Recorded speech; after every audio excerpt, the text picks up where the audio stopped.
Je suis ravie de te retrouver aujourd'hui pour te parler d'un sujet qui est pour moi une des bases du lâcher-prise et de la résilience. Je dis pour moi parce que clairement, lorsque j'ai pris connaissance de ces fameux 4 accords Toltec dont je vais te parler aujourd'hui, eh bien, ça m'a tout simplement permis de changer de point de vue et de changer de mindset par rapport à ma vie, mais aussi par rapport au regard que j'avais sur la vie des autres. Et d'ailleurs, eh bien, je suis loin d'être un cas isolé, puisque ce bouquin qu'a écrit Don Miguel Ruiz, qui est sorti en 1997, a tout simplement changé la vie de millions de personnes. Alors, je ne vais pas t'expliquer pourquoi et comment Don Miguel Ruiz est arrivé à écrire ce livre, qui est devenu un best-seller. Et si tu as envie d'en savoir plus, eh bien, je t'invite à lire tout simplement ce livre qui est super simple à lire et qui est plutôt court, puisqu'il ne comporte que 119 pages, pour comprendre un petit peu d'où lui vient cet enseignement, qui est un enseignement chamanique, un enseignement ancestral, issu, comme son nom l'indique, de la culture toltèque, donc d'origine mexicaine. Alors, si tu ne me connais pas encore, eh bien, je suis Nathalie Bernard, alias Layae. Je suis avant tout, et j'aime bien le préciser, citoyenne du monde et amoureuse de la nature et des animaux. Et je suis parallèlement coach de vie et en éveil de conscience, canal et énergéticienne.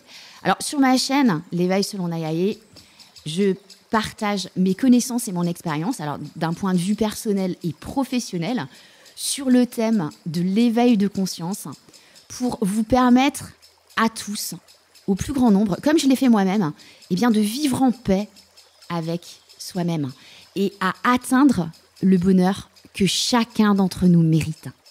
Pour t'abonner à ma chaîne, si ce n'est pas encore fait, eh bien il te suffira de cliquer sur la petite cloche à côté du bouton s'abonner, puis tout de suite après, cliquer, et ça c'est super important, sur la petite cloche noire. Pourquoi ?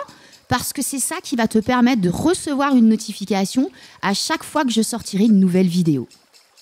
Alors, tous ceux qui me suivent savent à quel point ma vie a changé depuis que j'ai compris la puissance et la force de l'énergie dans nos vies.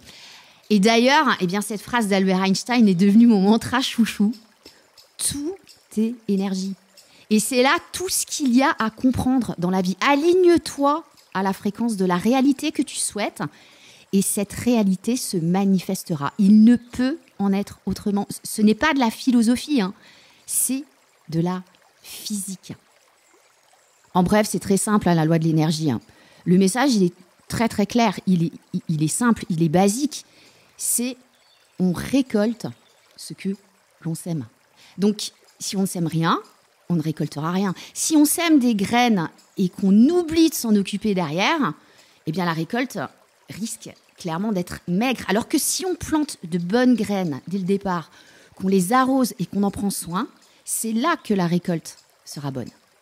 Ces 4 accords Toltec, c'est tout simplement ce qu'on peut appeler un code de conduite d'amour, de respect, de tolérance, qui est capable de transformer rapidement ta vie en une expérience de liberté, de vrai bonheur et d'amour. Et c'est bien ça que j'ai envie de te partager dans ce podcast. Je vais t'expliquer ce que sont ces accords, mais je vais aussi te donner quelques trucs pour réussir à les intégrer dans ta vie en changeant de point de vue et donc de mode de fonctionnement pour atteindre un état de résilience. Et d'ailleurs, pour information, si le thème de la résilience t'intéresse, eh bien, ce sera le prochain sujet que j'aborderai sur ma chaîne. Le premier accord, c'est d'avoir une parole impeccable. Alors, je traduis, au cas où il y aurait un doute. Cela veut tout simplement dire « je suis tolérant et respectueux envers moi-même et envers les autres ». Alors, c'est vrai, c'est pas toujours facile dans notre société, dans laquelle les médias, entre autres, eh bien, nous abreuvent d'informations souvent anxiogènes à l'heure d'Internet, des réseaux sociaux, où s'immiscer dans la vie des autres et donner son avis sur tout et n'importe quoi est devenu tellement courant et banal. Pas facile dans cette société où l'on a tendance à prôner l'individualité et la division, en nous faisant croire que l'autre est notre ennemi et veut nous faire du mal. Et donc, nous amène tout simplement à nous monter les uns contre les autres. Et puis pas facile, tout simplement, dans une société qui cultive la peur. Le principe, eh bien, c'est tout simplement de dire stop au jugement et à la critique qui sont liés la plupart du temps à une frustration, à un manque, donc à quelque chose que nous pensons ne pas avoir et que nous convoitons. De mon point de vue, la base de travail pour arriver à ce résultat dans nos vies, c'est de commencer par travailler sur l'autocritique. Pourquoi ? Eh bien, je t'invite à y réfléchir. Tu n'as jamais remarqué que les gens qui ne sont pas sympas avec les autres, eh bien, ne le sont tout simplement pas avec eux-mêmes. Et ce, même s'ils veulent te faire croire le contraire. Les gens en colère, eh bien, observe-les bien. Ils le sont avant tout parce qu'ils sont en colère contre eux-mêmes. Les gens anxieux, eh bien, ils le sont parce qu'ils n'ont pas confiance en eux. Les gens agressifs et autoritaires, eh bien, ils sont ou ont très très souvent été eux-mêmes victimes d'humiliation. Donc la problématique vient avant tout d'eux et pas de toi. Et je pourrais te citer des dizaines et des dizaines d'exemples, la liste est longue. Tout simplement pour te faire comprendre que l'autocritique finalement est un jeu auquel eh bien, nous nous adonnons très souvent par simple habitude, sans même y prêter attention. Pour illustrer ça, je vais te donner un exemple que j'ai vécu. Alors, il y a quelques années, j'étais perfectionniste et très, très dure avec moi-même, mais sans m'en rendre compte. Et il ne se passait pas un jour sans que je me dise « Non mais sérieux, ma pauvre Nat, t'es vraiment une idiote, t'es nulle, t'es vraiment incapable en fait, mais tu n'arriveras jamais à rien. » Et du coup, comme j'étais très critique envers moi-même, eh bien, j'étais pareil avec les autres. Et en apprenant à devenir douce et gentille avec moi, et en me traitant avec respect, en faisant de moi finalement ma meilleure amie, ma meilleure alliée, en apprenant à m'aimer, eh bien, je suis devenue non seulement plus respectueuse et tolérante envers moi-même, mais aussi envers les autres. Tout ça pour te faire comprendre que travailler sur cette autocritique en apprenant à être doux et gentil avec toi-même, ça me paraît incontournable. Et si tu fais partie des gens qui ne savent pas comment faire, je vais te donner un petit truc. Quand tu penses avoir fait une erreur, eh bien, dis-toi, à ce moment précis, que tu as fait ce que tu pensais être le mieux, à partir de là où tu en es aujourd'hui. Et prends ça comme une expérience, un apprentissage qui va t'amener à faire les choses différemment la prochaine fois. Dis-toi simplement que tu as fait de ton mieux. Et cela nous amène à l'accord numéro 4, dont je te parlerai tout à l'heure. Je fais toujours de mon mieux. L'accord numéro 2 est quoi qu'il arrive, on n'en fait pas une affaire personnelle. Et cet accord, eh bien, il est très important à décrypter. Surtout si, comme moi, tu es un ou une hypersensible et que tu as tendance à prendre les choses pour toi. Il est important de comprendre que les autres sont notre miroir et que chacune des attitudes de l'autre nous renvoie, te renvoie à toi-même. Ça veut dire que si l'autre est agressif, en colère, malheureux, eh bien ceci vient de lui avant tout et découle de son passif, son passé, son histoire, ses croyances et pas de toi. Et si ça te touche, eh bien c'est très certainement parce que tu n'es pas en phase avec toi-même et que cela te ramène à certaines de tes valeurs qui ne sont pas respectées. Prenons un exemple. Un inconnu te traite d'abruti, te manque de respect ou t'insulte dans la rue sans même te connaître. Au premier abord, eh bien, tu pourras le prendre pour toi, pensant que c'est vrai. Et cela pourrait te faire douter de toi, te rendre triste ou en colère, alors que cela ne te concerne pas, mais le concerne lui. Il a peut-être passé une mauvaise journée, peut-être qu'il vient de lui aussi se faire insulter, de se faire licencier, de se prendre la tête avec son fils, avec sa femme, avec un ami, etc., etc. Mais cela n'a rien à voir avec toi, mais bien avec lui. Alors, je ne te dis pas que son attitude est légitime, mais juste que tu comprennes que c'est lui qui a un problème et pas toi. Nous sommes tous différents et uniques et nous avons tous notre manière de voir le monde et c'est OK.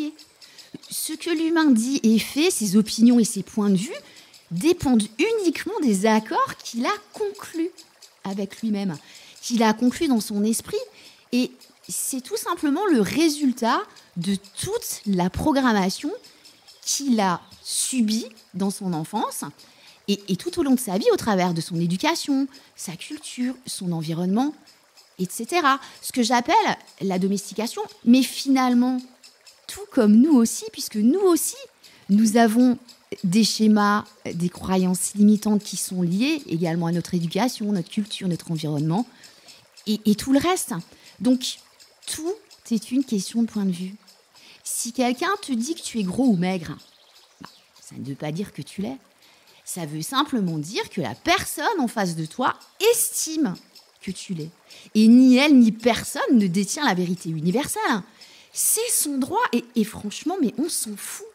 On a tellement tendance à vivre au travers des autres, au travers du regard des autres, alors que l'essentiel, c'est ce que toi, tu penses et comment toi, tu te sens avec toi-même.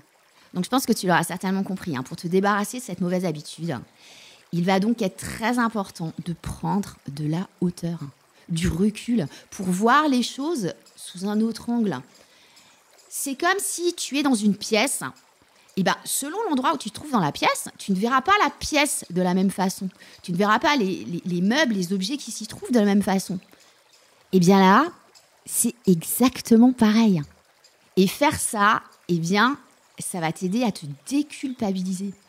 Parce que vivre la situation en tant qu'observateur et non en tant qu'acteur, parce que c'est ça l'exercice finalement, c'est au lieu de vouloir toujours être acteur des choses, prends du recul et observe ce qu'il se passe autour de toi pour avoir une vue d'ensemble sur une situation. Et tu vas voir que ça change tout. Je vais te donner un exemple qui m'arrivait couramment et qui me faisait clairement péter un plomb. C'est quand les gens se permettaient de m'insulter, de me faire des doigts d'honneur en voiture, mais sans aucune raison apparente. Eh bien, à l'époque, je rentrais dans le jeu. Je devenais acteur. Donc, j'insultais aussi, je m'énervais. Aujourd'hui, quand je vois ce type d'attitude, ça me fait rire.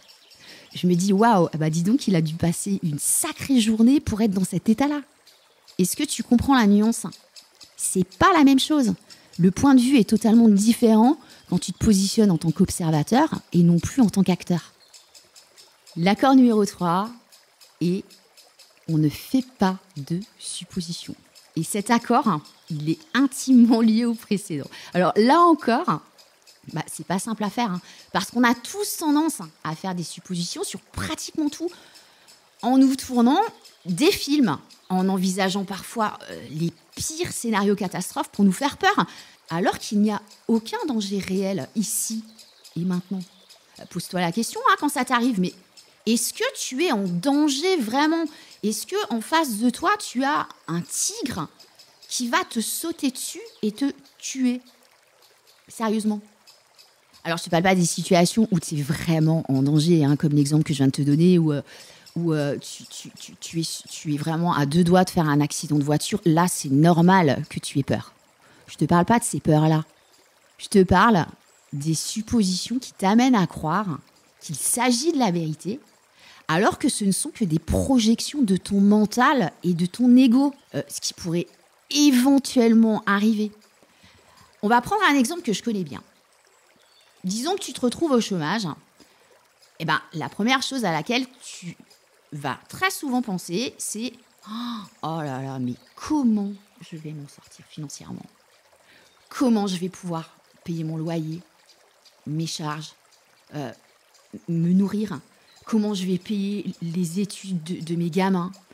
Oh là là, et si j'y arrive pas, mais je vais me retrouver sans rien, je vais me retrouver à la rue. » Et ça peut aller, mais alors, encore beaucoup plus loin. Donc là, je te rappelle une règle fondamentale.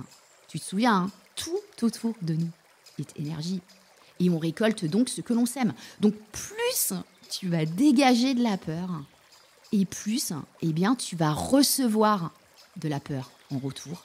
Et donc, voilà, normal, plus tu vivras dans la peur. Donc ce qu'il est important de bien comprendre, c'est que tout ce à quoi nous résistons persiste.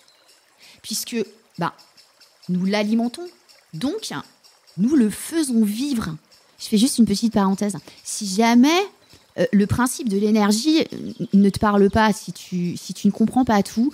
Eh bien, je t'invite vraiment à écouter mon podcast. J'ai fait un podcast sur ce sujet. Je vais te mettre le lien en descriptif de cet audio. Ok, donc, prendre de la hauteur. Comment on fait pour prendre de la hauteur ? D'abord, on comprend que rien n'arrive par hasard et que lorsqu'on vit des épreuves, c'est qu'il y a toujours un message derrière. Car contrairement à ce que beaucoup de gens ont l'air de penser aujourd'hui, l'univers n'est absolument pas contre nous. Il est avec nous. Il ne veut que notre bien. Et lorsque nous vivons des expériences difficiles, eh bien, c'est tout simplement pour en tirer des enseignements.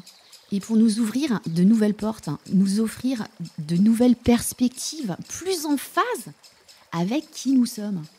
Si tu perds ton job, avant de te monter des scénarios catastrophes, demande-toi d'abord si tu étais vraiment heureux et épanoui dans ce job. Est-ce que tu t'y sentais à ta place ? Est-ce que tu te levais le matin avec la pêche ? Est-ce que tu étais content d'aller bosser ? Oui ? Non ?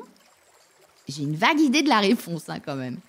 Donc, plutôt que de t'apitoyer sur ton sort, eh bien, dis-toi que c'est un nouveau départ pour trouver un autre travail. Un travail qui t'enrichira, qui fera en sorte que tu te sentes mieux et beaucoup plus en phase avec toi-même.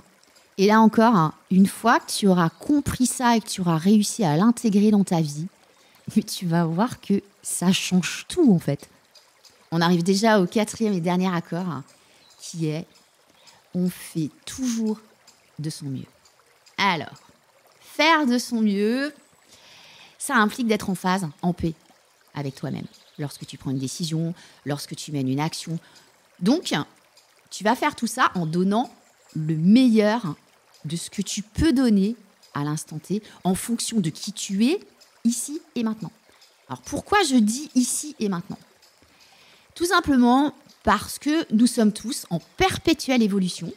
Et ce qui est vrai aujourd'hui, ne le sera peut-être plus demain. Et comme je le disais tout à l'heure, rien ni personne n'est parfait. Et d'ailleurs, la perfection est tout simplement une illusion. Elle n'existe pas. La perfection est très subjective, puisque chacun de nous a sa propre perception de la perfection. Et il est donc très important d'être tolérant, gentil, respectueux à ton égard. Et ça, c'est vraiment le meilleur conseil que je puisse te donner. Alors évidemment, quand je parle de respect, de tolérance, de gentillesse, à ton égard, c'est aussi à l'égard des autres, mais juste une petite chose très importante que je répète souvent, c'est que la priorité, c'est d'être en phase, en paix avec toi. Et donc, de penser avant tout à ce qui est aligné avec toi-même, de ne pas te perdre dans l'autre et de comprendre que tu as le droit d'être qui tu es. Tu as le droit de dire non à quelqu'un. Ça ne fera pas de toi une personne pas gentille. Tu as le droit de te positionner en fonction de ce qui est important pour toi, de tes besoins à toi, de tes envies à toi. Et voilà, c'est fini pour aujourd'hui. J'espère vraiment que cette vidéo, ce podcast, t'aura fait du bien. Et si c'est le cas, n'hésite pas à le partager autour de toi parce qu'il y a très certainement des gens qui ont besoin de comprendre certaines choses pour avancer dans leur vie, pour se sentir mieux tout simplement dans leur basket. Et pour me soutenir dans mon travail, qui je te le rappelle est totalement gratuit, n'hésite pas à me mettre un like. C'est super important pour moi parce que c'est ça qui va me permettre d'être bien référencé sur YouTube. Laisse-moi aussi un commentaire. N'hésite pas si tu as des questions, je me ferai un plaisir de te répondre. Et puis bien sûr, n'hésite pas non plus à aller voir toutes les vidéos, les podcasts que je propose sur le thème de l'éveil de conscience.